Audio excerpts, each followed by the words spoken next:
In this video, I'll be building up this beautiful Bridgestone MB-5 frame. It's a steel 90s vintage mountain bike, and if you told me a few years ago that I'd be making my 4th video dedicated to these bikes, I wouldn't believe you.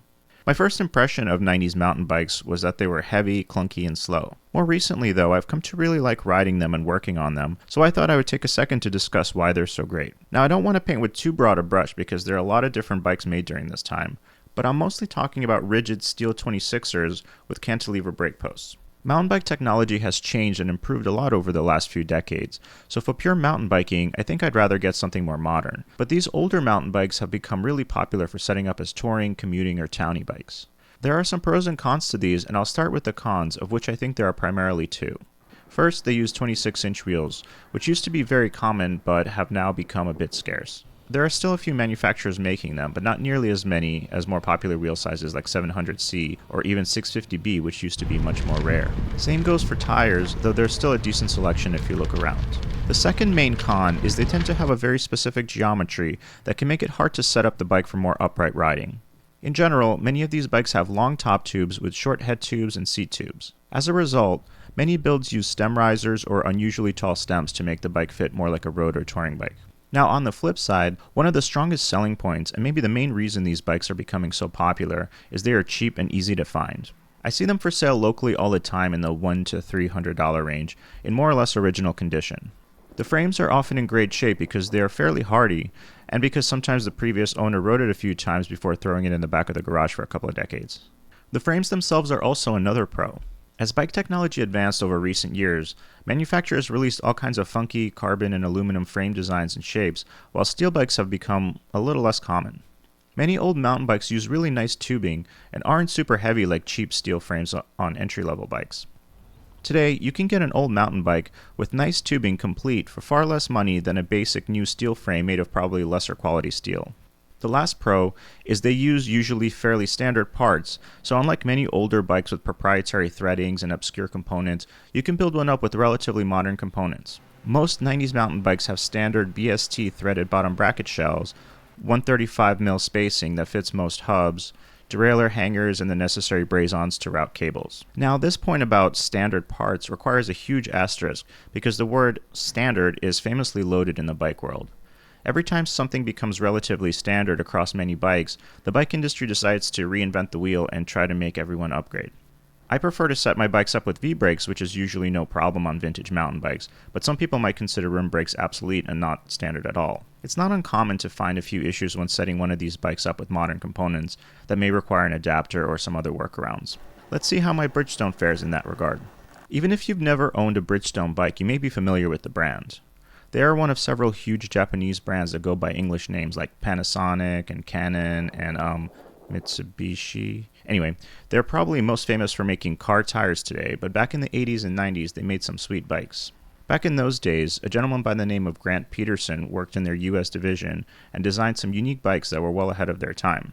The Exo series, for example, had mustache bars with cantilever brakes and thicker tires, a bike that would be super popular if it were released today, I would think. Their old catalogs are full of useful gems like this page from 1992 about waxing your chain and also using butter.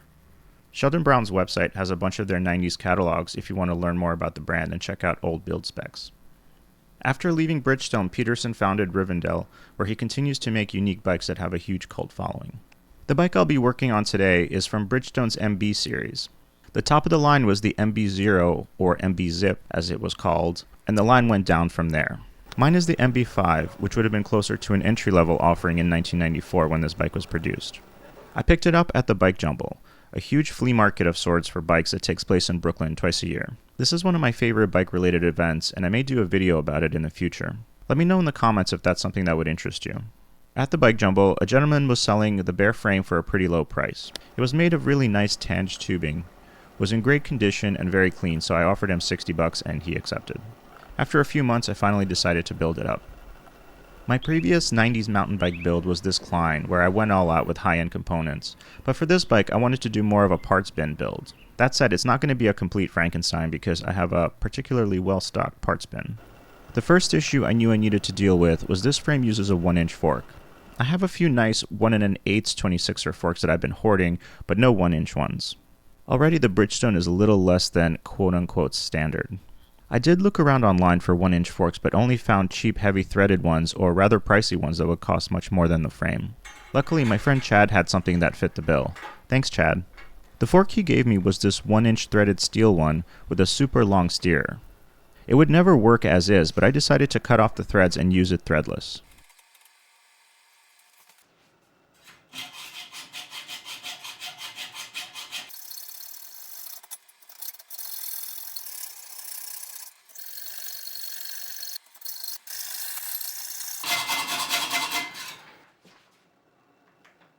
I cut the tube just below the end of the threads and cleaned up the cut. I got a star nut in there and set up the frame with a simple threadless headset. I chose this maybe not entirely appropriate Italian road stem. Because the fork is 1 inch, and most stems are for 1 1/8 inch steers, I used this simple shim that came with many of my stems, but I've never had to use before. The fork steerer was long enough with the threads cut off, and I even had space for a small spacer. Once I had the fork in place, I went about cleaning and waxing the frame. This makes the build look nice and shiny and protects the frame from water. Check out my other video about the process if you're interested to learn more. Here's the frame all cleaned and waxed up. You can see there are a few scratches here and there, but otherwise it looks really nice. Next, I assembled some drivetrain components. I prefer not to use square taper bottom brackets if I can help it, but this frame came with one in good condition, so I decided to save myself some effort and reuse it. I went with this Shimano triple crank, which just about clears all the tubes, though the chain line is a little bit closer to the frame than perhaps intended, with the spindle length being what it was. I wanted to use these period-appropriate, old-school LX derailleurs. The pulleys on the rear one were super worn, so I replaced them with newer ones. The clamp on the front derailleur was 31.6, so I needed to use a shim on the seat tube. I chose these aluminum medium-wide riser bars with a tiny bit of back sweep. Because I'm using parts from the period in history when mixing and matching was possible, I could go with any number of speeds from about 6 to 10. I chose to go with a 7-speed setup because I had a wheel set that had the correct spacing and had a 7-speed hub and cassette ready to go. I also had these brand new 3x7 Shimano shifters with built-in long pull brake levers. I got those on along with some pedals.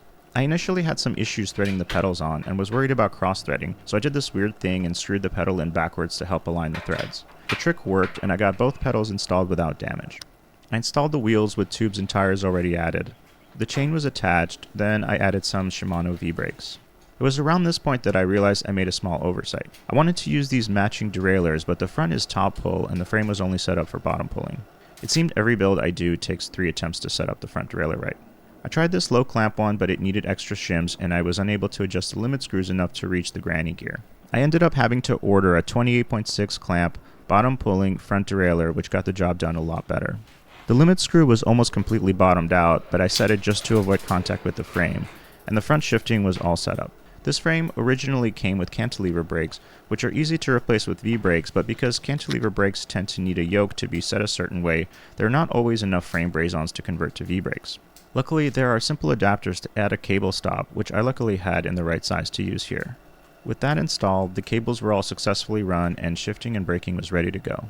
Lastly, I needed to install a seat post, and I was hoping it would be one of the more common sizes like 27.2 or at least 26.8, but nope, it was a super obscure 26.2 size that needed to be special ordered as well. I used this vintage Ritchie saddle once the seat post was sourced and added a few finishing touches before the build was all wrapped up. And now, here it is.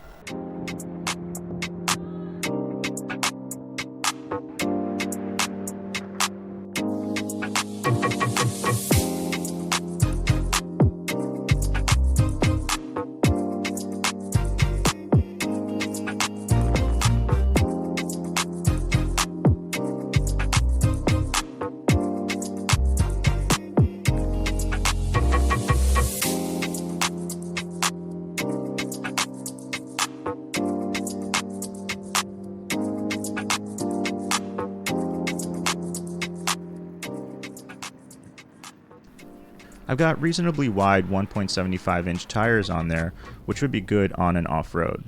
It's not the lightest build I've ever done, but it rides really nicely and I think it would make a comfortable commuter or townie bike. I could also add a rack and make it a touring or bike camping bike as well.